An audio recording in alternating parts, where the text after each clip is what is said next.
So we are in week 2 of our sermon series, Ready, Set, Go. And last week we saw some images of a track athlete getting ready and set to go. And this week we saw some images from within our day school, right? Kids getting ready and set to actually take a test, but more than that, right? To get ready to go and to go into the world and to live out their faith. And so as we begin week 2, I want to start by sharing a story that many of you have heard me share before, and it's my testimony. It was in the spring of 1997, my freshman year in college, when the gospel of Jesus, right, became alive in my life like never before. Where all of a sudden there was freedom, there was confidence, there was security that have stuck to me ever since that moment. And many of you know this. I was blessed to be raised in a Christian family. I was blessed. There's no doubt about that. My parents brought me to be baptized as an infant, the sacrament of holy baptism, right? Forgiveness of sins, being marked as God's son.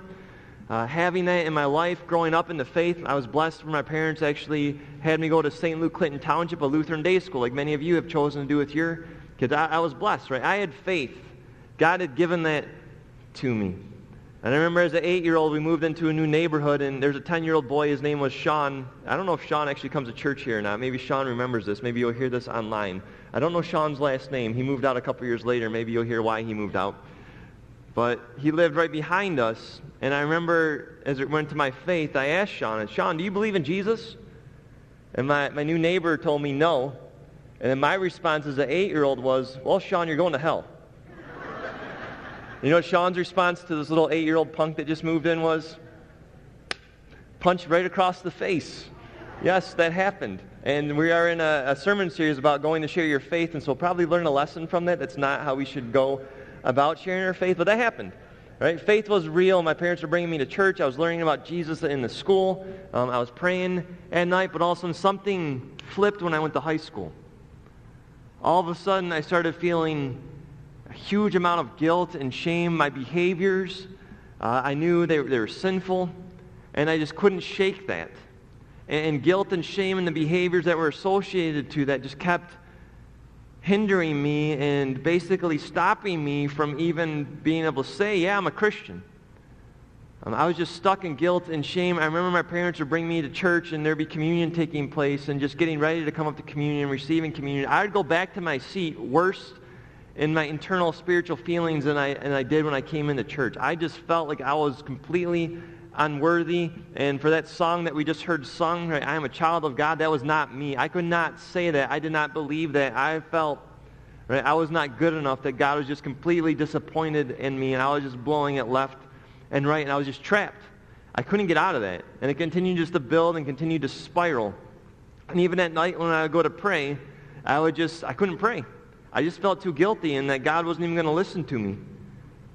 But I do remember it was my junior year. I came home late one night with a group of my friends, hanging out with them, and I hit my head on the wall before I went to bed. And there was a picture on the wall in my bedroom. It was a little blonde-haired boy kneeling next to the bed. There's some sports equipment on the bed. It kind of symbolized me. My parents gave that to me.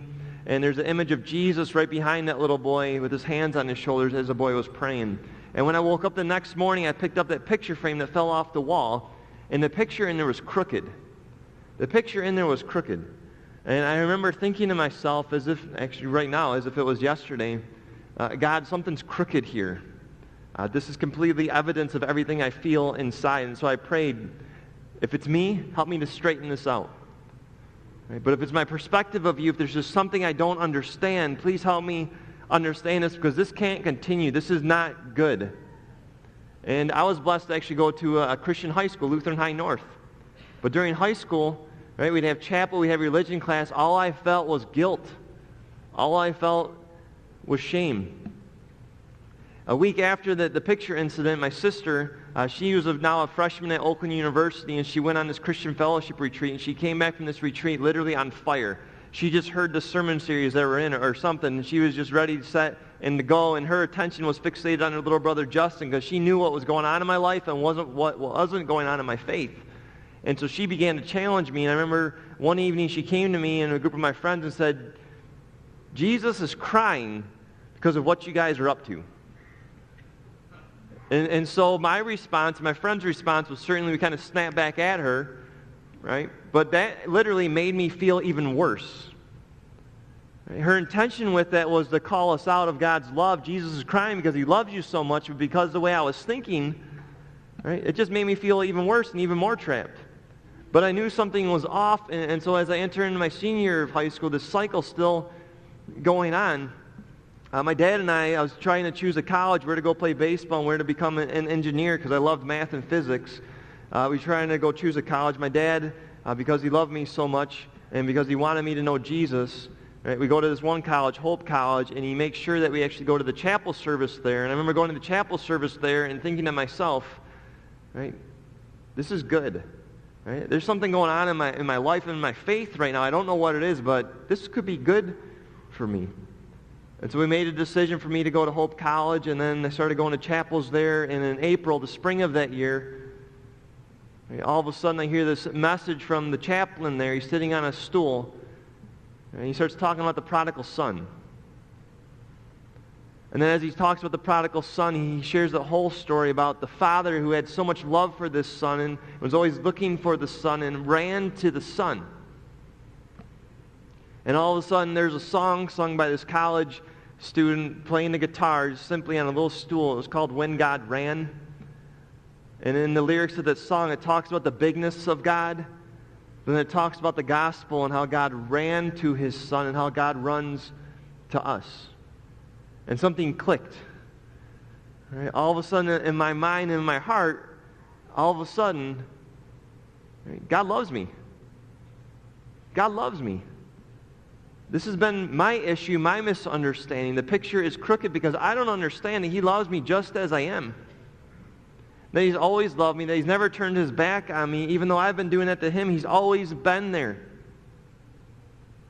And I remember in 1997, I don't know when email came out, but that was the first year I ever emailed, my freshman year in college. And I emailed my sister and said, Jamie, I finally get it. I finally get it. It's grace that saves you, not works. It's not about how good I am or the effort I put into it. It's about his effort, his work. I get this. It's by grace I am saved. From that moment on, ever since then, there's been a freedom, a confidence, and eternal security. Did I become perfect in that moment? No, I did not. But all of a sudden, guilt and shame, certainly there's godly conviction, right, when we sin. But all of a sudden, right, I can receive forgiveness and I can move forward, and there's freedom. There's freedom. There's confidence. Something changed in my faith and in my life because my faith changed in that moment. All of a sudden, I realized what took place in my baptism. That's true. I am forgiven. I am his child. I have his Spirit. And so we are in week 2 of Ready, Set, Go. If you were with us last week, we answered 3 questions. The first one was this, is did God really say, specifically, did God really say that if you don't have faith in my son Jesus, if you don't receive this gift, if you reject Jesus, that you're going to spend eternity not in heaven, but in fact in hell? Did God really say that? We answered that question by opening up the Scriptures and letting Jesus speak to us, and yes, God said that. The second question was this, if that's true, then where are you? Where am I when it comes to witnessing? Right? For those of us who are disciples of Jesus, right, where are we? Jesus says to go and preach. Are we hiding like Moses? Are we in apathy, or are we going to go and set the captives free? And the third question was this, is what is the gospel? Right? What is the gospel? And so we talked about that, and I just want to let you know this is going to be handed out to you after our service today. It's a trifold. It's really a gospel track. We want to make sure we equip you through this sermon series. We're going to give you some more stuff next week that pertains to this week, but we want to make sure we equip you. And so this is available, and we have thousands of these, in fact, available, because there's actually over 1,000 of you all, and there's literally thousands upon thousands outside of these walls that need to hear this, and that God is calling us to share this with. So we just want to equip you. But this week, what we want to do is answer another 3 questions. And the first question is this for us this week, is what is a testimony? Right? What is a testimony? You just heard me share a story. Was it a testimony? What is a testimony? A man named Paul said this to disciples living in Corinth about a testimony. And so let's draw our attention to what's written for us in 1 Corinthians chapter 2, verses 1 through 5. And so Paul says, "And I, when I came to you, brothers, sisters, I did not come proclaiming to you the testimony of God with lofty speech or wisdom." Right? I didn't use eloquent words. I didn't try to make something up that wasn't true by the words that I chose. I just shared something with you that was simple. For I decided to know nothing among you except Jesus Christ, right? The risen Jesus and him crucified. And he goes on, verse 3, and I was with you in weakness and in fear and much trembling. Right? He had his personal relationship with those who lived in Corinth. This was real stuff that is taking place here. He says that my speech and my message were not implausible words of wisdom. They weren't eloquent words, right? But it was a demonstration of the Spirit and of power. I didn't come to you with eloquent words. I came to you with the demonstration of the Spirit of God and of power in verse 5, so that your faith might not rest in the wisdom of men, but in the power of God. A testimony is a demonstration of the power of God. Okay? That's what a testimony is, a demonstration of the power of God. And Jesus said this, recorded in Matthew, and each week we're going to look at a word from Jesus recorded for us. And each week we're going to see him say something about go in the context of that go. And here we hear Jesus say this to his disciples, and proclaim as you go, preach as you go, saying the kingdom of heaven is at hand. What Jesus is saying there, and we've actually had an opportunity to hear this 3 times in the last word within the sermon, so apparently God's trying to say something to me, and not just to me, but to all of us. What does this mean? The kingdom of heaven is at hand. What that means literally is God is on the move, God is at work, the Spirit of God is alive and working. So the question is, or the thought, right? Jesus saying, go and tell the world that God is at work, the kingdom of heaven is at hand, and not just out there, but in here. Right? A testimony is a demonstration of the Spirit of God, the power of God, not just out there, but in here. Right? And so the next question is this, is what is your testimony? And here's what I'm going to say, and I don't know if everyone here would say I'm a disciple of Jesus, right? But the fact that you are here right now, there's a testimony. God's Spirit has brought you here somehow, some way. We all have a testimony. God has been alive in our lives. Whether or not we have seen it doesn't mean he hasn't been. He has been. You have a testimony. And so what is your testimony? Paul, who wrote that letter to the church in Corinth, actually had a testimony. He shares this over and over again every time he has an opportunity to share the gospel. Right? The gospel, he talks about the gospel here. Right? And we see this recorded for us in the Scriptures. And so he says this is recorded in Acts chapter 26 when he's on trial with a man named King Agrippa. And he says this in Acts chapter 26, verse 12. In this connection, I journeyed to Damascus with the authority and commission of the chief priest. This connection he's talking about is he was a religious leader in his day. And so he had connections within the religious system to go and to persecute those who didn't believe what they believed. And what he believed was that God's up here. God would never lower himself, never become one of us. God is too big for that. And in fact, because God wouldn't come here, we need to get ourselves to go up here. Paul believed that it was works.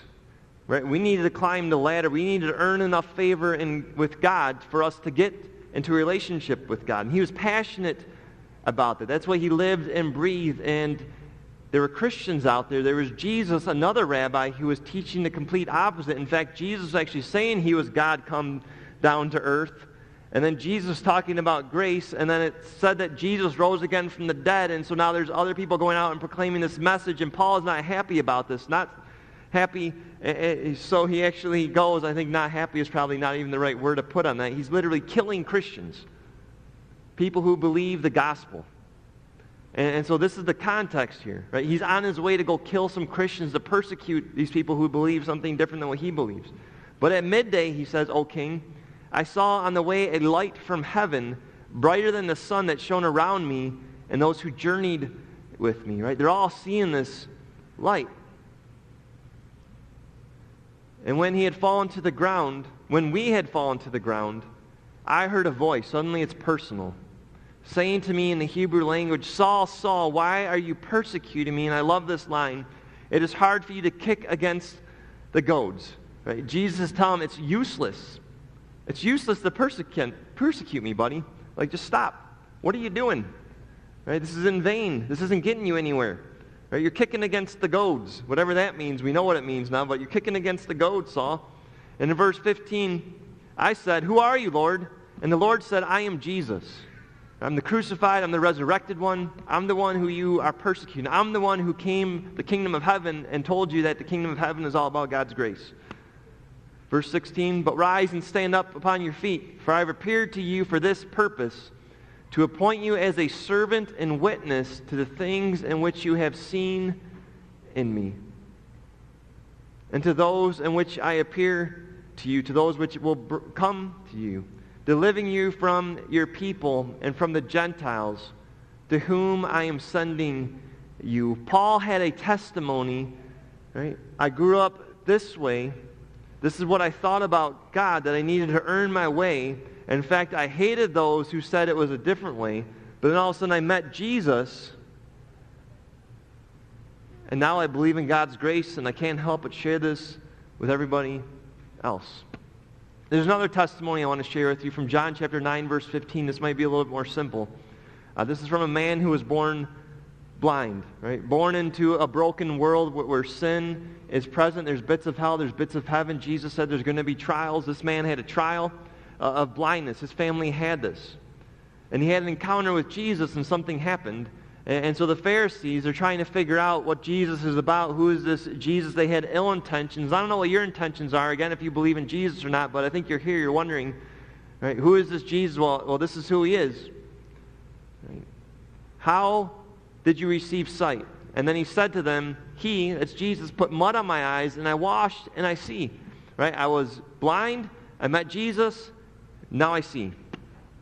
Right? A simple testimony. Right? When you read through the Gospels, you can't help but see these encounters. And sometimes we actually get what the person does with the encounter that they have with Jesus. I can't wait to get to heaven someday, and I was thinking specifically that boy who had the fish and the bread, and all of a sudden Jesus shows up and takes his fish and bread and just doesn't feed a family of 6. All of a sudden, over 20,000 people probably get fed. Right? What a testimony that young guy has. There's a woman, a Samaritan woman. It's called the Samaritan woman at the well when we read through the Scriptures. It's actually the longest dialogue that Jesus had recorded for us in the Scriptures. And this so happens to be with this woman who is hated by Jesus' people. And this woman's being exploited. She's she's living a life where she's not in what God has called her to do. There's sin in her life. But Jesus talks to her. And he affirms her humanity as a woman, as a child of God. And he talks to her about what she's been through and what she's doing right now. And all of a sudden she says, in the conversation with Jesus, right, you're the Christ. And then she goes and she tells her village about this. I met this man, I think he's the Christ. He told me everything about myself. He spoke to me, he loved me. Right? I think he's here. And then what happens? Right? The Scriptures say that many Samaritans put their faith in Jesus because of her testimony. Right? And so as I ask this question, right, what is your testimony? Right? Do you have a God story? Do you have a God story? I think a lot of us have what Gideon had. Gideon was this judge in the Old Testament. I love the Old Testament. It shows us just how real people are. Gideon, this judge, God comes to him, and Gideon has this sense of insecurity where he just says, I'm the least of these. What can you do with me? And I think a lot of us, when it comes to testimony, as I challenge you today, right, what is your testimony? We have Gideon inside of us, and we're sitting here saying, my testimony isn't that cool. Right? We're minimizing what God has done in our life and what God can do through our life. And so I want to encourage you to get Gideon out of you and to be confident that you do have a testimony. God has done something in your life. And not just something, but something amazing. Right? He's brought the gospel into your life. From death to life. God is alive. I want to challenge you, get Gideon out of you. My wife and I, we talk a lot about this. I've been a champion of testimonies for like 20 years now, and Jenny's been in my life for basically all those 20 years. We've been married over 16 years now, and she does have more Gideon in her than I do. All right? I'm a little insecure about sharing stories of what God has done in my life because I think, wow, I want to hear that person's story or that person's story, or man, like that's an amazing testimony. I got nothing like that in my life. All right? But Jenny sits there and she's just really Gideon challenged. Over this past Friday night, I was sharing with her again, here's what's going on, right, with what we're going to go, and she's just like, I wish I had a testimony. And it's like, honey, right, you do have a testimony, right? And what's crazy is, right, we talk about this all the time for 20 years, right? You have a testimony, right? But that still gets in her. She forgets, right? She forgets what God has done in her life and that there's power. There's a demonstration of the Spirit's power. And Jenny's salvation story, right, is a little bit similar to mine, but the amazing thing about her salvation story is that she never knew life without knowing that she was loved by Jesus, without having the gospel in her life. She's always been confident in that. Right? There's generations that have gone before her that passed the faith onto her. Right? That's a testimony of the demonstration of the Spirit of God taking hold of generations and the power of parents and grandparents and what God can do through passing on the faith. Right? She has that. She has that. And I would challenge you, just like I have to challenge myself, get Gideon out of you, right? And walk in the truth that you have a story to share, a demonstration of the Spirit's power in your life. Don't minimize what God has done in your life. So the third question is this, is how do you prepare a testimony? How do you prepare a testimony? There's a scripture verse, you heard Andrew actually read it, 1 Peter chapter 3, verse 15, where Peter says, in your hearts honor Christ the Lord as holy, always being prepared to make a defense to anyone who asks you for the reason for the hope that is in you. Yet do this, and I love this because I wish little 8-year-old Justin would have heard this, do this with gentleness and respect. Gentleness and respect, but be prepared. So are you prepared? How do you prepare? So that you can give a reason, so that you can give your testimony. Right? I want to challenge you this week. Right? Prepare. There's two thoughts I want to share with you. This first one goes like this. This is the way I used to think and the way I used to live, but then the gospel of Jesus, ...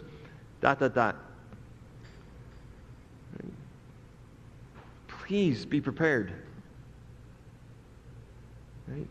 What was it like before the gospel of Jesus took hold of your life? How did the gospel of Jesus take hold of your life? Who did he use in your life? What did he do? And how has your life been different? Another question is this. This is the way I used to think about, right? This is a growth story, right? And certainly we all have growth stories, right? Maybe it was about patience. Maybe it was about suffering. Maybe it was about marriage.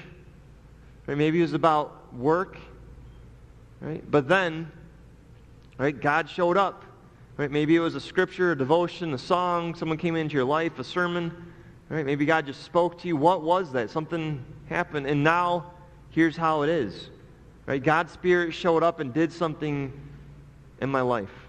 And I want to share this as I close. The power of your story is that God gets the glory. I don't necessarily, this bad because we were just talking about not being eloquent with words or superior in wisdom. This is a little rhyme that somehow came to my mind this past week, and I don't like to be cheesy with rhymes, but I want just to stick with you. All right, the power of your story is that God gets the glory. Glory means the weight. Right? I hear so many well-meaning Christians share what they believe is their testimony, and all it is their story. Right? The weight is all on them. Right? The drama is all on them, and we don't hear about what God was doing, what God did. And so I want to challenge you, right, as you share your story, as you share the reason why you believe, as you defend your faith, right, make sure God gets the weight, God gets the glory, because that's how it is. That's what God does. It's a demonstration of the Spirit's power, not your power, not my power. And so ready, set, go. My prayer in this moment is that the Spirit of God is going to cause us to reflect, right, and see that God has been good to us, that His power has been alive in us, and that we will prepare. And then in this moment, that we don't get stuck in guilt or shame, but that we truly receive the gospel.